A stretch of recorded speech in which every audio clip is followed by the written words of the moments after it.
Over the past 15 years, I've taught almost every type of student, from the academic side, helping both high-performing and low-performing students achieve top scores on standardized tests, to the highly practical side of coaching teams of salespeople to learn how to earn substantial incomes. And after having also read countless books on the topic of learning and skill development, I've identified 5 top books you need to read that will help you master any skill, regardless of your current level or ability. I also have several honorable mentions of further books you should read, which you can find conveniently summarized for you on Shortform, the sponsor of today's video, so be sure to stick around till the end. And the first book on this list is Learning How to Learn by Barbara Oakley, PhD. Back when I was in elementary school, I absolutely hated both French class and math. I hated having to memorize vocabulary and phrases I would never use, and I hated learning formulas and theorems that I saw as irrelevant to my life. And as you could expect, I would consistently get C's and D's in these classes, and I started to convince myself I was stupid. What's more, something called the Pygmalion effect took over, and because of my performance, teachers started to expect less and less of me, and all of this created a vicious cycle of failure. But fast forward to my first year of high school, and not only was I excelling in French, but I ended up testing out of the first 2 levels of introductory French, and by the time I graduated, I was reading and analyzing classic French literature and poetry. And with my math, although I still struggled with that in high school, when I got to college, I ended up acing my calculus and statistics courses. So then, what happened? Well, Oakley stresses the importance of learning skills in accordance with the biological realities of how our brains actually work. And one of those realities has to do with what are called synapses, or the spaces between the part of our nerve cells called dendrites and other neurons. The more we engage in specific activities, the stronger these connections between neurons become. But how do we strengthen these connections? Well, with respect to my French, my mom had been a classical voice teacher for many years, with a number of her students coming to our home for classes every Saturday. And if you know anything about operatic music, French is a prominent language in this type of music. Although I never actually cared about classical music for the longest time, my sudden interest in it also made me want to learn more about the French used in the music. You see, without knowing it, I was engaging in what Oakley calls multi-sensory learning. You see, the idea that we are a visual learner or an auditory learner, etc., is mostly a myth. In reality, the more connections we make between a new concept and all of our senses, the more those synaptic connections are strengthened. And in fact, the more your nerve cells actually grow with respect to that skill, making it easier and easier to learn. Hearing French music being sung strengthened the connection, as did reading it and speaking it. Every time my mom's French-speaking students came to our house for their lesson, I would try to have conversations with them in French. When I found myself frustrated, not knowing how to say something I wanted to say, I would add the word to a list of vocabulary, look it up, and then practice using it the next time I saw the person. In this book, Oakley shares a whole host of strategies that will help you strengthen these neural connections and literally help you restructure your brain for optimal learning. Which leads us to our next book on this list, The First 20 Hours by Josh Kaufman. Did you notice anything interesting about the process I went through to get better at French? I was excited about it, almost to the point of obsession. And not only was I excited about it, the skill I wanted to learn was tied to something else I was interested in this case, classical music. And that's a point Kaufman highlights in this book. And it's also a fundamental principle of what is called the Montessori system of education, which focuses on project-based learning. Start with a project that appeals to your interest, identify the skills you would need to complete the project, and you'll be consistently motivated over time. It's so crucial to choose a skill we're genuinely excited to learn, and it's not enough to simply say we want to get better at it. We have to clearly define how proficient we want to become at it and why.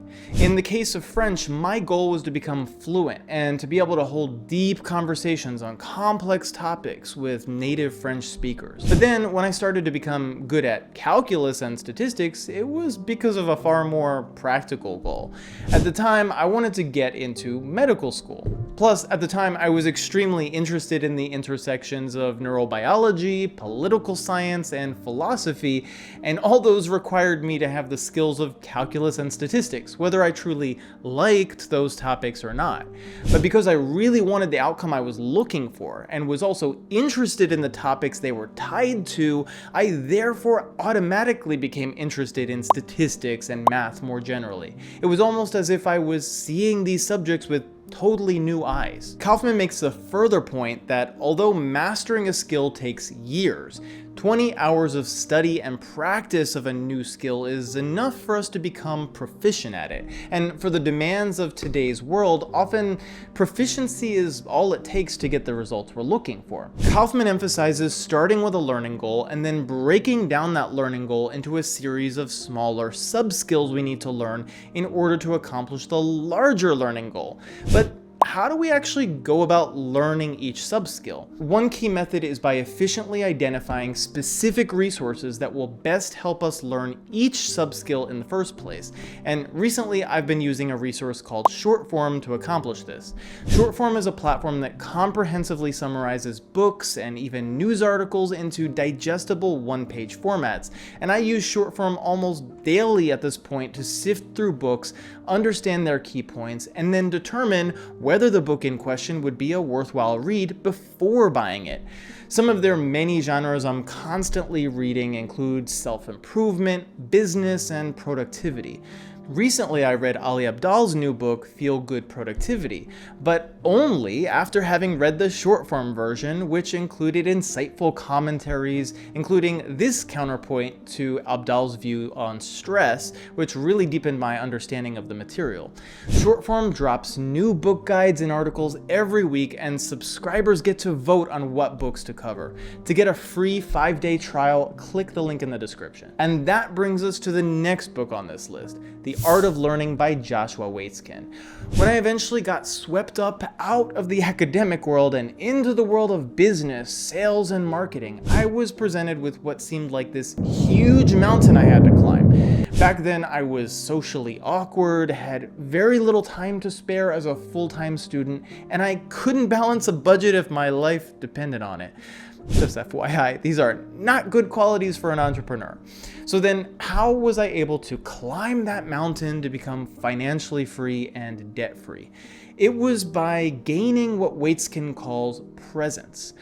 Presence, he explains, is a state of emotional calm and focus that allows us to unlock our greatest learning potential. As I went through my first 68 sales appointments, of which 66 were full-out rejections, I had to learn how not to let myself get too overwhelmed or too emotional, and instead focus on what I could adjust and improve each time. Once again, I was a total newbie, so I absolutely had to accept that I was going to suck for a while until I got the right result. After each appointment, I would go back to trainings and learn how to overcome objections, how to listen to prospects better, how to start conversations more naturally, how to mirror body language, all of these little sub-skills.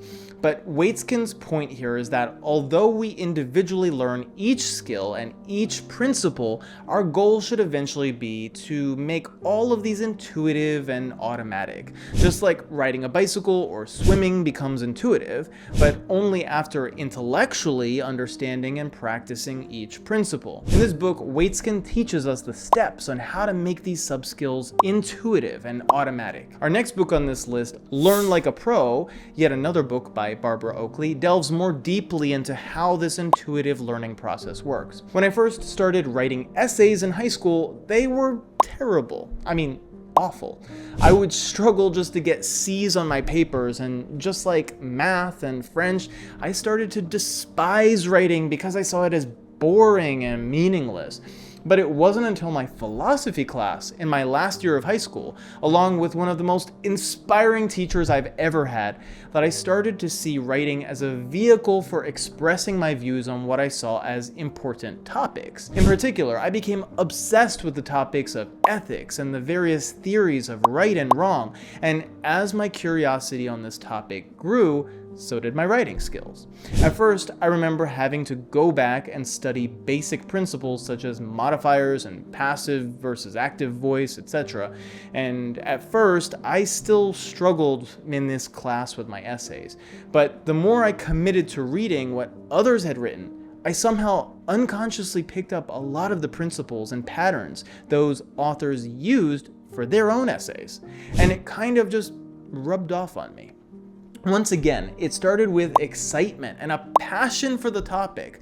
But then, as Oakley explains, once I started analyzing the texts of other writers, the more I was using my declarative system of learning, which is what we might consider the conscious learning process. But once I went for a run or had a good night's sleep, that conscious information that I had absorbed was being processed by my brain, being stored in my long-term memory, and then being reorganized by the procedural system, which you might consider the intuitive or unconscious system. And then, almost miraculously, I found myself simply knowing how to write better.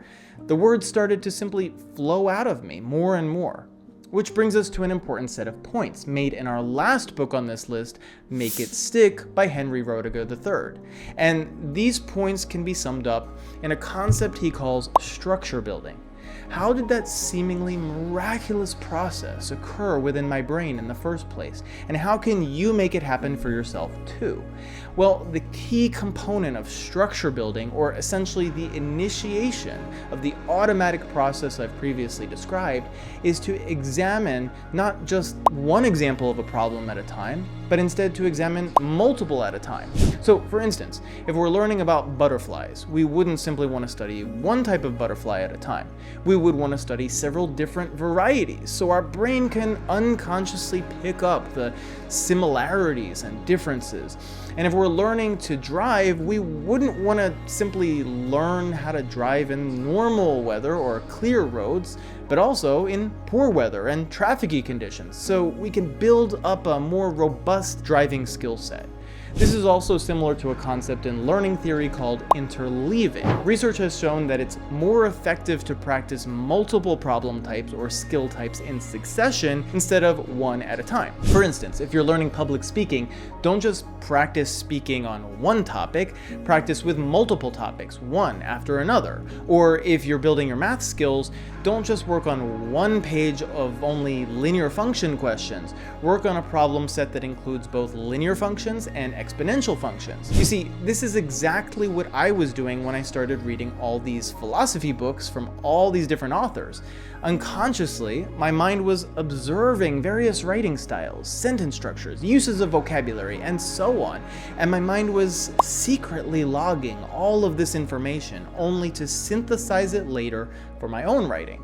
And interestingly, this is how modern neural networks, which power everything from our smartphones to the job application process to the YouTube algorithm, actually work. These machine learning networks receive multiple inputs, compare them in a sense, and then identify the most accurate output, just like our brain does. But if you want to drill down further on the most effective note-taking strategies, reading strategies, and other learning strategies, here are my top 5 honorable mentions.